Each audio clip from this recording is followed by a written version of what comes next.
Chennai haunted office. आज जो मैं कहानी लेके आया हूँ एक चेन्नई के हॉन्टेड ऑफिस की है और ये एकदम सच्ची घटना पर आधारित कहानी है। इसमें बाहर से कुछ ऐड ऑन नहीं किया गया है। ये सुनाइए मेरे एक फॉलोअर ने और ये मैं यहाँ पर सुनाने जा रहा हूँ। अगर आपके पास भी कोई आपकी बीती कहानी है तो आप सुना सकते हो, बस कमेंट करिए, मैं आपकी कहानी यहाँ पर सुनाऊंगा। ये बात है आज से 6 महीने पहले की। चेन्नई में एक लड़की जिसका नाम था पायल, उसका अच्छी कंपनी में सिलेक्शन हुआ था जिसके कारण वो काफ़ी खुश थी और उसने अपनी जॉइनिंग कर ली थी। कुछ दिन बीते ही थे कि उसे पता चलती है कि टेरेस पर जाना मना है, लेकिन उसको ये नहीं पता था कि टेरेस पर क्यों जाना मना है। पायल अपने काम से काम रखती थी। पायल ना ज़्यादा लोगों से वहाँ बात किया करती थी। काफ़ी सीधी लड़की थी क्योंकि वो काफ़ी छोटे घराने से आई हुई थी और उसने ज़िंदगी में कुछ सुख नहीं देखा था, जिसके कारण उसको सुख समृद्धि से कोई मतलब ही नहीं था। और पायल बस अपने काम से काम रखती थी। पायल की काफ़ी अच्छी सैलरी थी। उसने एक फ्लैट भी ले लिया था, भले ही रेंट पर लिया हो, पर रहती वो फ्लैट में थी, ना कि किसी पीजी वीजी में। और पायल एक रोज़ उसकी बहन का, जो कि उससे छोटी थी, उसका फ़ोन आता है और वो कहती है कि दीदी मुझे थोड़ी सी पेमेंट कर दीजिए, मुझे अपनी कॉलेज की फ़ीस जमा करनी है। तो पायल का जो नेटवर्क इशू था वो थोड़ा थोड़ा हो रहा था, तो उसको नहीं पता था कि छत पर जाना मना है। और पायल धोखे से छत पर चली जाती है। जैसे ही वो चेन्नई के उस ऑफिस में छत पर जाती है, वो देखती है कि छत काफ़ी गंदी हो रही है, जाले लगे पड़े हैं। वो इस चीज़ को इग्नोर करती है और फिर आगे बढ़ने लग जाती है और उस टेरेस के जस्ट किनारे पर खड़ी हो जाती है। टेरेस के किनारे पर खड़े होकर नेटवर्क इश्यूज वो क्लियर हो जाते हैं, जिसके कारण वो पेमेंट कर देती है और अपनी बहन को फ़ोन करके वहीं बात करने लग जाती है, गुड़िया मैंने पैसे भेज दिए हैं, 2000 फालतू भेजे हैं, कहीं तुझे किसी और चीज़ की ज़रूरत पड़ जाए तो बता दियो मुझे, बाकी 2000 मैंने ऑलरेडी एक्स्ट्रा भेज दिए हैं। तो उसकी बहन उससे बात करने लग जाती कि दीदी मेरा कॉलेज काफ़ी अच्छा चल रहा है, अपने बारे में बताने लग जाती कि दीदी ये चल रहा है, ये काम कर रही हूँ। ऐसे करते करते वो 4:30 बजे ऊपर गई होती है और 6 बज जाते हैं। ठंड का टाइम था, 6 बजे अंधेरा हो जाता है। तो वो कहती है अरे गुड़िया अंधेरा हो गया, मैं नीचे जाती हूँ। पायल नीचे आने लगती है तो पायल देखती है जैसे पायल के पीछे कोई खड़ा है। पायल उस चीज़ को अनदेखा करती है और नीचे चली जाती है। नीचे जाने के बाद पायल देखती है कि कोई पीछे से उसे आवाज़ मार रहा है। वो स्टेयर्स की तरफ वापस मुड़ के देखती है तो कोई नहीं होता। पायल इस चीज़ को अनदेखा करके कहती है अरे ऐसे ही होगा। 2 घंटे और काम करती है, 8 बजे उसका ऑफिस छूट जाता है।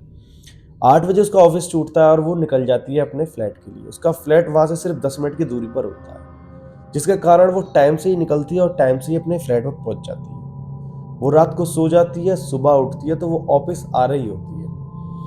उसको फिर महसूस होता है जैसे पीछे से किसी ने आवाज मारी। वो पीछे मुड़कर देखती है तो पीछे कोई नहीं होता। उसको नहीं पता होता पायल को कि पीछे से एक रूहानी शक्ति जो ऑफिस की छत से उसके पीछे लग गई है, वो उसका पीछा नहीं छोड़ेगी।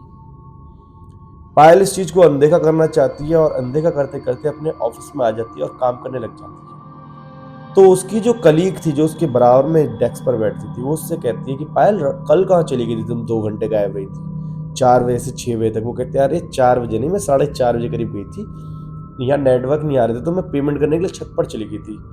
जैसे ही पायल कहती है मैं छत पर चली गई थी, तो उसकी जो फ्रेंड थी तो उसको कुछ अजीबो तरीका से देखने लग जाती है। वो कहती है अरे क्या हो गया। वो कहती है तुझे नहीं पता कि छत पर जाना मना है। पायल कहती नहीं यार, मुझे तो नहीं पता छत पर जाना मना है, ये किसने कहा। तो उसकी दोस्त बताती है कि ऐसे ऐसे एक बार एक लड़की ने छत पर जाकर जहर खा लिया था और उसकी मौत हो गई थी। वो लड़की की आत्मा छत पर ही रहती है, ऐसा कहा जाता है। तो पायल हंसने लग जाती है और कहती है अरे तुम किन बातों पे यकीन करते हो, आत्मा वात्माओं की, ऐसा कुछ नहीं होता। जैसे ही वो ये कहती है पायल, तो उसके दोस्त कहते हैं चल ठीक है जैसे तेरी मर्जी।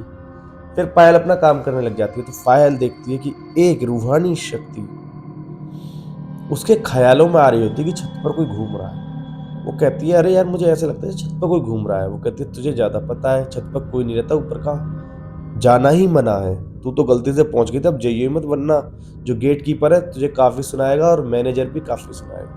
तो पायल इस चीज़ को अनदेखा करती है और अपने काम से काम रखने लग जाती है और काम करने लग जाती है। कुछ टाइम बीतता ही है कि पायल देखती है कि उसकी तबीयत थोड़ी डाउन होने लगी है। जैसे ही वो ऑफिस आती है उसको वीकनेस फील होने लग जाती है। ऑफिस से वापस घर जाती है तो उसको फिर से एनर्जी सी फील होने लग जाती है। मतलब कि सारा किस्सा ऑफिस का ही चले जा रहा था और उसको एक अजीब-ओ-गरीब सा ख़्याल आता था, जैसे कि ऑफिस में लंच के टाइम पे इंसान 5-6 मिनट का ब्रेक रेस्ट भी ले लेता है, थोड़ा स्लीप भी ले लेता है। वो रोज़ देखती है कि पायल छत पर फँसी पड़ी है। अब ये ऑफिस के साथ-साथ उसे घर पर भी होने लगा था, मतलब वो जिस फ्लैट में रहती थी, उसको हमेशा महसूस होता है जैसे छत पर कोई है। पायल इस चीज़ को अनदेखा करना चाहती थी, पर वो चाहकर भी उस चीज़ को अनदेखा नहीं कर पा रही थी। क्यों? क्योंकि वो चीज़ ना उसके मन में घुल गई थी और जब ऐसी चीज़ें मन में घुल जाती हैं, तो इंसान डर वैसे ही जाता है। उसके बाद जो पायल के साथ है, वो दहला देने वाला था। पायल एक रात देखती है कि उसके बाथरूम में टंकी चल रही है। वो आती है, खड़े होकर देखती है, तो बाथरूम में गेट खोलती है, तो कोई नहीं होता उसमें और टंकी ऑन होती है। वो कहती है, टंकी कैसे चली रह गई? पायल डर जाती है और अपनी बहन को फ़ोन करती है कि गुड़िया यार, मेरे साथ ऐसे-ऐसे हो रहा है कई दिनों से। उसकी दीदी पूछती है कि उसकी छोटी बहन पूछती है, कब से हो रहा है दीदी, ये बताओ मुझे। तो पायल बताती है कि काफ़ी दिन हो चुके हैं और जिस दिन तुझे पेमेंट करी थी, उस दिन से ही समझ ले तू।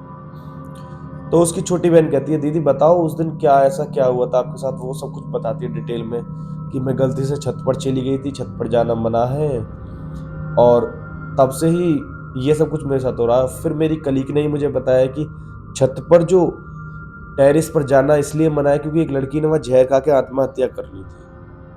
अब ये रीज़न किसी को नहीं पता कि क्यों आत्महत्या करी थी।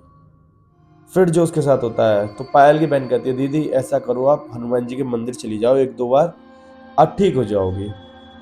पायल कहती है, ठीक है, मैं कल को जाऊँगी और वो कल का दिन जो होता है, मंगल का दिन ही होता है, तो बड़ी खुशी-खुशी वो हनुमान जी के मंदिर जाती है और एक एनर्जेटिकल बॉडी में फीलिंग लेकर वापस आती है।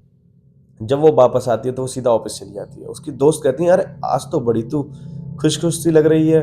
तो पायल बताती है कि, "अरे! आज मैं हनुमान जी के मंदिर गई हूँ।" ये चीज़ उस रूहानी शक्ति को पसंद नहीं आई थी कि ये हनुमान जी के मंदिर क्यों गई है।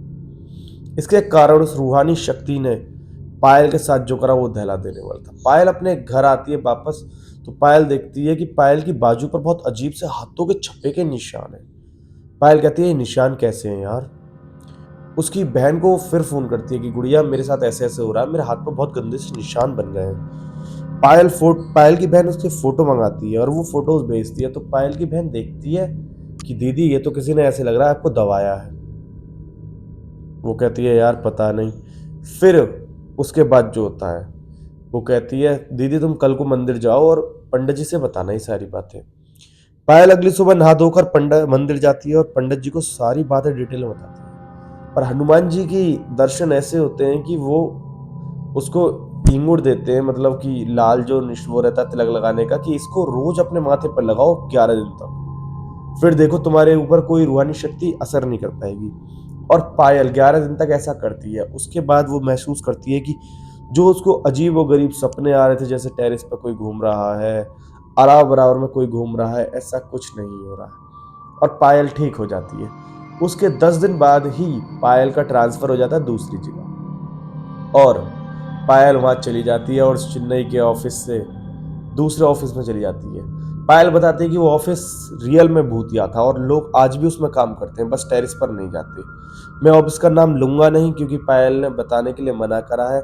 आई होप आप लोगों को कहानी पसंद आई होगी और मैंने मौमिता की भी कहानी सुनाई हुई है, तो उसको जाकर देखिए, लास्ट वीडियो में वही आएगी और मैंने डिस्क्रिप्शन में भी उसका लिंक दे दिया है, तो जाकर देखिए और मुझे फ़ॉलो करिए। मैं नई वीडियोज़ लाता रहता हूँ और सारे रियल टॉपिक्स होते हैं। अगर आपके पास भी कोई टॉपिक है, तो मुझे ज़रूर सुनाइए। मिलते हैं नई वीडियो के साथ।